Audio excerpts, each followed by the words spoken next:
Alright guys, I'm going to go through the next practice for you and show you all the work for the correct answers. So number one said Mrs. Tolbert invested $2,000 in a 5-year CD that pays 3% interest compounded annually. So right away I would see compounded annually and make sure that I write my formula down for compound interest. What will the CD be worth at the end of 5 years? So I'm going to plug in what I know. I know that my principal is $2,000 because that's what she is going to invest. My rate is 3%, so that would be as a decimal. And the amount of time would be 5 years. And I want to know what will the CD be worth at the end of the 5 years, so I want to know the entire account balance. So you will plug that right into the calculator just like it is. 2,000 times 1 plus 0.03, raise it to the 5th power, and then you'll round to the nearest hundredth since it's money. So your account balance will be $2,318.55. For number 2, it says Chelsea buys a winter coat. She uses a payment plan that means the store will send her a bill at the end of the month. How did she pay? And if you're ever going to be receiving a bill that you'll have to pay at another time, it will always be with a credit card. Number 3 is that Gabe wants to pay off a $3,000 loan as quickly as possible. He wants the lowest repayment too. Which of these terms would have the lowest repayment? So we have 3 answer choices, A, B, and C. And for A, he's going to pay $270.77 for 12 months.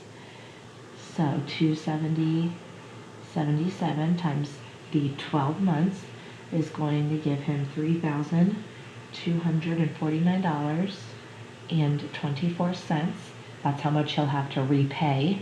So if I subtract how much he borrowed, which was $3,000, I will get that the interest would be $249.24 in interest. So this is the total repayment, and this is the interest owed. For B, he's going to pay $220.23 every month for 15 months, and that's going to give him $3,303.45 to repay. And when we subtract what he asked for, that means he will have paid $303.45 in interest. C says he's going to pay $187.58 for 18 months. When I multiply that together, that's going to give me $3,376.44 as his total repayment. And when we subtract how much he borrowed, we will get $376.44 in interest. So which of these would have the lowest repayment? Would be answer A. Number 4, when Josie entered high school, her grandparents put $5,000 in a college fund. The fund earns 1.5% compounded annually. So again, I see compound interest. So I'm going to write that formula down. Yesterday, Josie graduated from high school. How much money is in the account now? So they put in $5,000, so that would be our principal. Our rate is 1.5%, so that would be 0.015. And she put that in when she started high school, and she's graduating, and high school would be 4 years. So that would be our time. And we want to know how much is in the account, so that would be that we are finding A. I'm going to plug all that in my calculator and round to the nearest hundredth if you need to, and you get $5,306.82 in the account. Number 5, Ahmad took out a loan for $12,000 for 8 years at a simple interest rate of 7%. He makes monthly payments of $163. What is the full repayment amount? So he's going to pay $163.60 every single month for 8 years. 8 years is going to be 96 months. So I'm going to multiply those together. And when I do that, I get $15,705.60. And that is how much he is going to have to repay, which means the difference in that and the $12,000 he asked for would be the interest he had to pay on that, but that's not what that question was asking for. Number 6, Monica put $3,000 in a savings account that paid 3.3% simple interest. So I see simple, so I'm going to write down my formula. Manuel put $3,000 in a savings account that paid 3.3% interest compounded annually. So I'm going to write down that formula, but over to the side. Who earned more interest over 5 years? So let's first start with Monica. We want to know the interest. So we're solving for I. She put in $3,000, which would be your principal. Our rate is 3.3, so it'd be 0.033.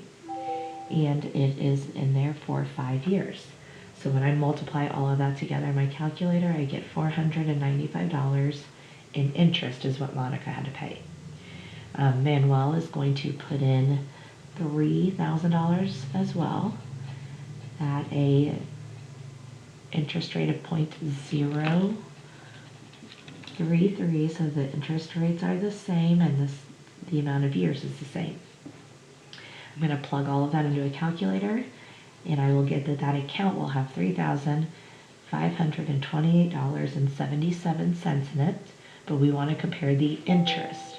So I'm going to subtract how much he asked for, and in interest we get $528.77.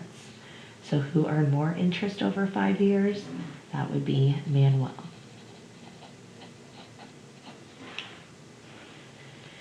Number 7 says, describe what it means to be financially responsible.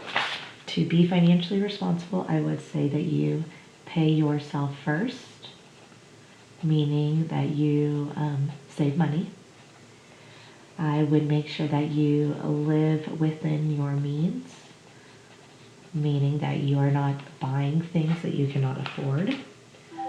Another thing that would make you financially responsible would be to consider needs versus the wants. I would also make sure that you save early and often. And lastly, I would make sure that you use credit responsibly, meaning that you use it when you absolutely have to use it, and that you're able to pay it off as quickly as possible. Number 8, we're going to use the table for A through 10. It shows the cost of 1 year attendance at each of the 2 colleges. So number 8 says Tanya is considering attending Texas A&M University for 4 years to earn her bachelor's degree. How much would it cost? So for 1 year, it's going to be $8,480 for tuition and fees, $1,272 for books and supplies. It's going to be $8,400 in room and board, $500 for transportation, and other expenses would be $2,234. So we are going to add that up, and that will equal $20,886. And remember, that's for 1 year. So to get what it would be for 4 years, we're going to multiply that by 4. And you get $83,544. Number 9, Tanya is also considering Trinity Valley for 2 years and Texas A&M for 2 years to complete her bachelor's degree. How much would this cost? So let's first find out 1 year at Trinity Valley.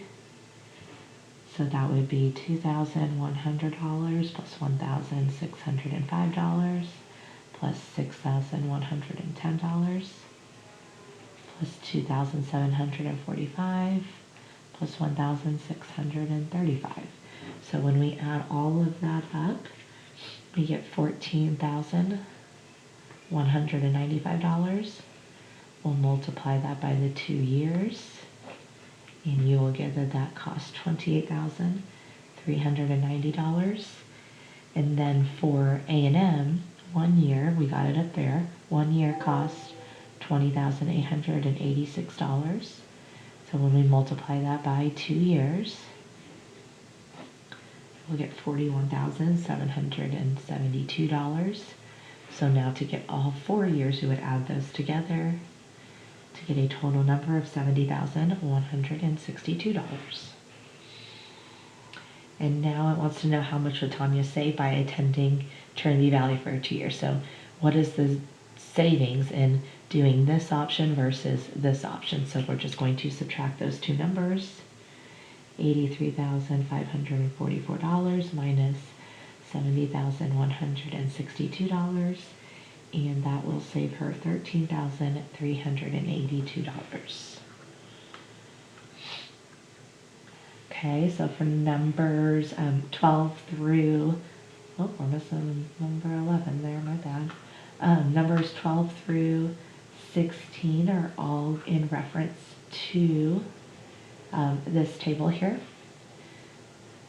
So number 12 says Alexis is offered $15,000 per year scholarship to Chandler University. With that scholarship, how much more or less would it cost to attend Chandler for 4 years than to attend Lone Star College with no scholarship? So what I would have first done is I would have come up with the total cost for 1 year and 4 years using that table.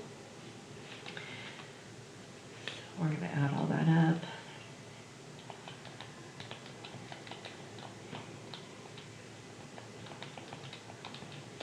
So for Chandler, I got that it cost $40,400 for 1 year. So for 4 years, that would be $161,600 for Lone Star.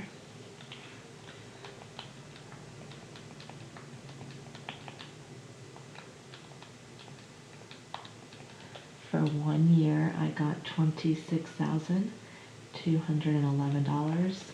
So for 4 years, that would be $104,844. And for Alameda,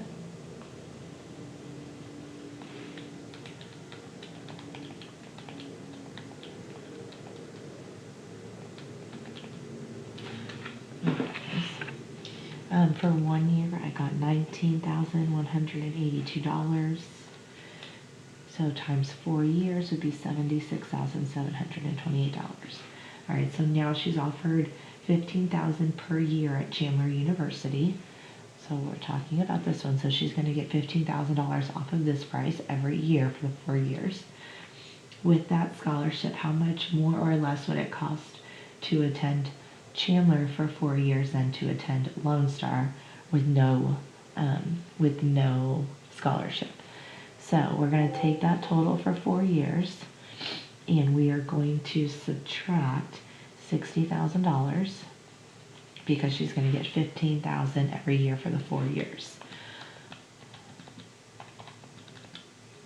Which means that at Chandler, it's now going to cost her $101,600 for the 4 years. And we want to know how much more or less is that than Lone Star. So it is, we'll subtract the $104,844. So 104. We will find out that it is $3,244 less. Number 13, Alexis received an inheritance of $50,000 10 years ago that she invested for her college fund. She deposited the money into an account that earned 6.5% interest compounded annually. How many years at Lone Star can Alexis pay for without borrowing money? So number 13, we are talking about compound interest. So we're going to use that formula. She is going to deposit $50,000 at an interest rate of 6.5%. and it was invested for 10 years. And now we can figure out how much is now in that account.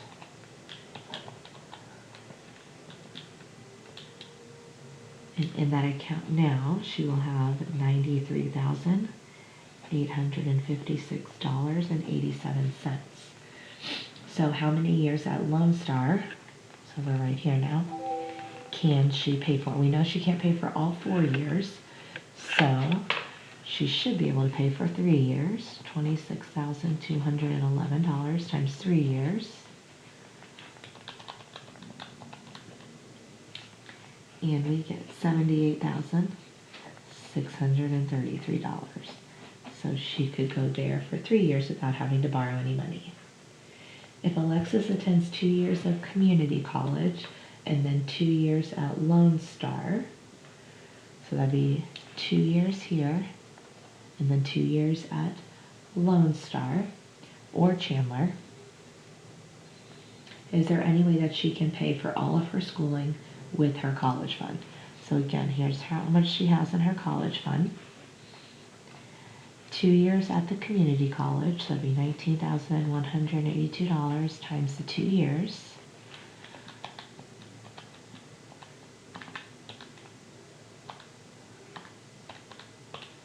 We get $38,364. So I'm going to subtract that from how much she has in her account to see how much left we have to work with.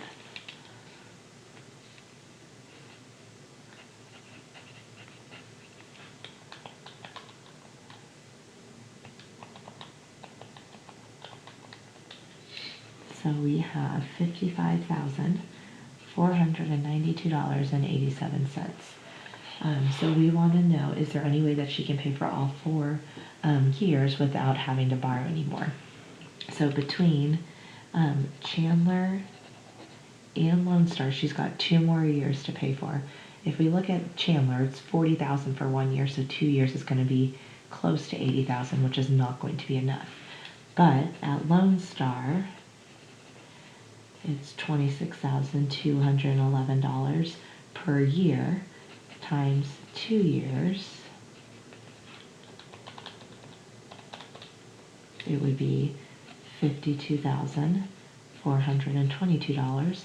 So she could go to the community college for 2 years and then Lone Star for 2 years.